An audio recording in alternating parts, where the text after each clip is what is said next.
అంటే ఆయన కోసం కష్టపడి పని చేసిన బాధలు చెప్పుకుంటా అంటే నన్ను దగ్గర పోయి మాట చెప్తా అంటే తాగి వచ్చినావని నన్ను చెంపకురికి కొట్టి నన్ను ఫేక్ న్యూస్ బీఆర్ఎస్ వాళ్ళు నాతోని కావాలని చెప్పించారు.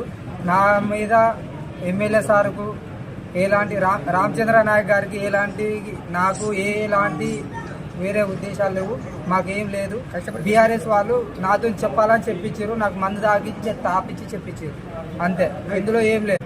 అంటే ఆయన కోసం కష్టపడి పని చేసిన బాధలు చెప్పుకుంటా అంటే నన్ను దగ్గర పోయి మాట చెప్తా అంటే తాగి వచ్చినావని నన్ను చెంపకురికి కొట్టి నన్ను ఫేక్ న్యూస్ బీఆర్ఎస్ వాళ్ళు నాతోని కావాలని చెప్పించారు.